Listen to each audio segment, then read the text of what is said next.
So let's talk about emotional eating, reparenting, and the mother wound. So if you are new here, welcome. My name is Michelle. I'm a certified holistic nutritionist specializing in emotional eating. And I wanted to talk about emotional eating and how it ties in to needing to reparent ourselves and the mother wound. So emotional eating is a coping mechanism. I always share this. It is something we develop, and what I've seen in clients develop in childhood. And it's when we are very young, we need our parents or caregivers to really model to us how to move through our emotions, our discomfort, our stressors, to also hold that solid space for us to move through it, to be that safe space and container to help us with our emotions and our boundaries. We needed this. And when we don't have this, and we're not able to move through this discomfort, we want to cope. We want to cope with our stressors because we weren't taught how to resolve them.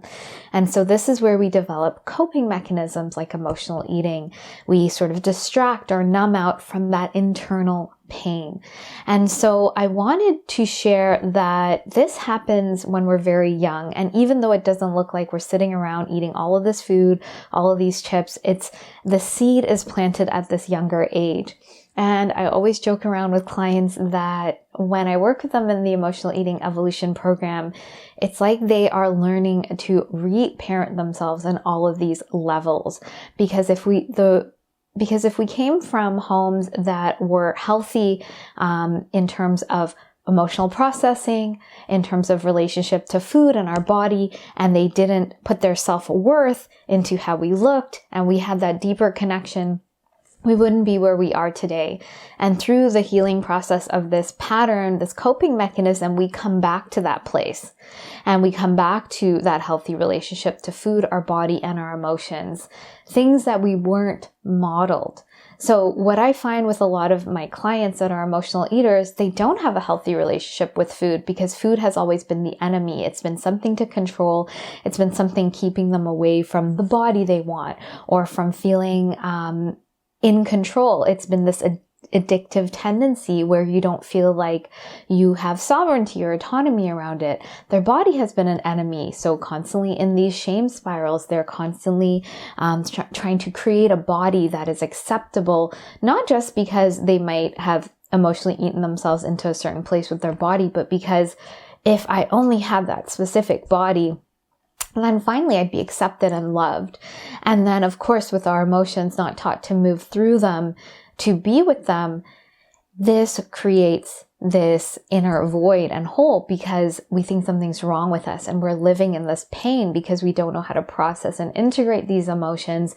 We don't know how to learn from them, which is something that we should have been taught and given to us developmentally. And so the way I look at this is most of our society doesn't have these tools. 95% of families are dysfunctional. And so when we have any coping mechanism, especially emotional eating, these are the 3 layers we need to focus on, the 3 areas. We need to start healing our relationship to food, our body, and our emotions, but in a really specific way. I've had tons of clients, try to control food through the conventional means of diets and pills and surgeries even, and some that have tried to be more intuitive with their eating. Some that have, tried to connect with their body, but they're still, pushing, listening to the external noise about their body. And then some that have gone to therapy to work through their emotions or trauma work, or if they've done psychedelics, and still none of these things, ranging from the very surface solutions to the deeper solutions, are not giving them that resolution. And the reason is that we need a process that is multifaceted, that's multi-layered, that gets into all of these layers and is almost like reparenting ourselves, giving ourselves all the things we didn't have when we were younger to actually meet all of our needs, not just our physical needs, but our mental and emotional needs, and knowing how to fill those buckets. And so This is a process that clients walk through when they go through the emotional eating evolution program. So think about it. Think about when you were growing up. What was your relationship to your emotions like? What were your relationship to food like and your body? So my clients will definitely talk about having gone through trauma. Trauma is an unresolved event, and it doesn't have to look like the big T traumas, although, or the bigger things that are happening, although that makes it really obvious. It can be smaller, insignificant things, or my parents did the best they could, but they couldn't meet me in this way. And so we have to look at what happened for us that we felt disconnected. We didn't feel good enough. We thought we had to be a certain way. And how does that translate into how we relate to our body? Did we get messages from our family or parents or caregivers that our body wasn't the right way, or our mothers had that kind of conditioning? If they look a certain way, they would be accepted. And if we restrict food, that's how we get the body. And we want to always look a certain way and be a certain way. And there's nothing wrong with having your healthy body. But you get to your healthy body by having a healthy relationship to food, a healthy relationship to your body and its rhythms, and a healthy relationship to your emotions, because it's all interconnected. Just because we look healthy or what society deems healthy, it doesn't mean we are truly healthy. Sometimes we can willpower away for many years and sustain that, or look the part, but deep down we know we are still obsessing about food, obsessing about our body. We don't know how to move through our discomfort and our emotions. And so what I want to say is that this is not the way it's meant to be. This is not the way I want it to be, and this is not the way I live my life currently. So I have not emotionally eaten for over 10 years. I implement all the tools I share with my clients.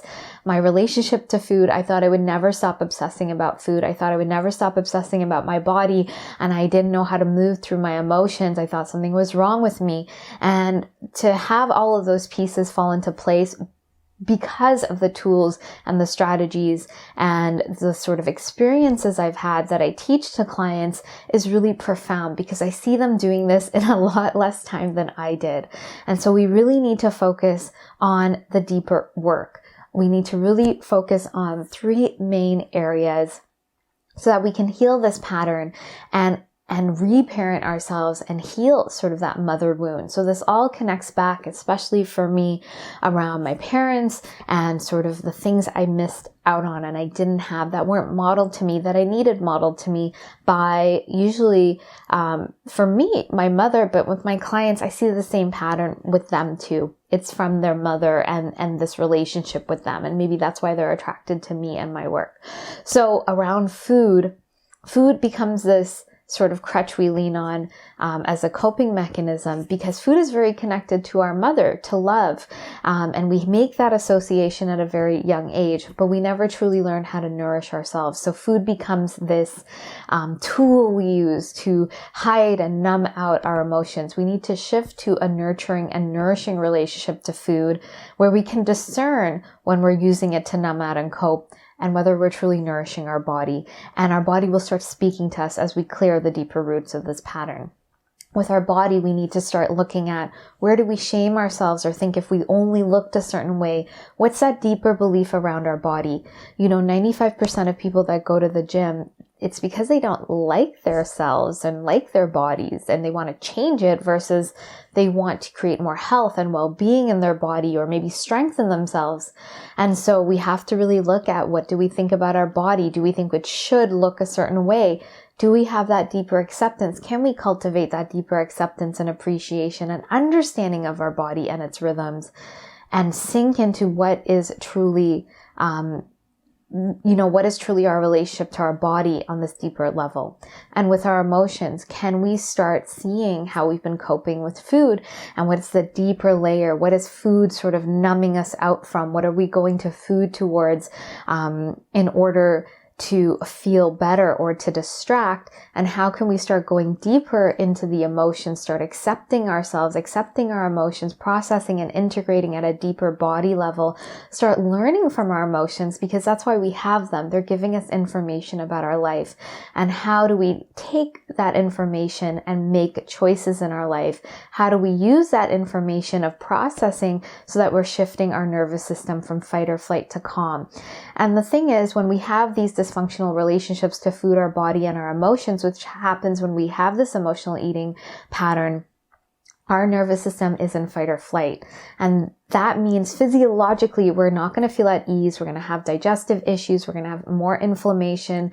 We're going to hold on to weight. We're going to be in poor moods. And we need to shift that relationship. And as we shift these relationships to the healthier version, that shifts our nervous system to ease and peace. And that is where we turn on immunity. We have better digestion. We release weight. Our moods are more balanced. And this is what we are looking for. So we have to shift our perspective, and that shifts our nervous system, that shifts our body.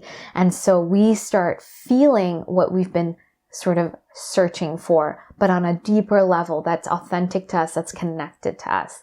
And so these areas are what we work on inside of the Emotional Eating Evolution program. We get to the root of your emotional eating pattern and shift it so that you can start feeling that ease and confidence around food and in your body in a sustainable way. This is not a band-aid or a quick fix. This is really getting into the root so you can make that deep change and start giving yourself what you needed, reparenting yourself, healing that mother wound, and creating a healthy relationship to food and your body. So if what I'm saying to you here resonates, if you have any comments about what I've said, please let me know. But I would love to invite you to find out more about the Emotional Eating Evolution program. This is a step-by-step methodology. It's a 12-week program full of lots of support, guidance, coaching, accountability, in-depth tools like somatic meditations to get to the root of this pattern and shift it so that you can move forward powerfully, having that relationship to food that you desire, to your body, and to your life. So if you'd like to find out more about it, I'll put the link below. So I just want to say thank you so much for watching. Please be sure to like and subscribe.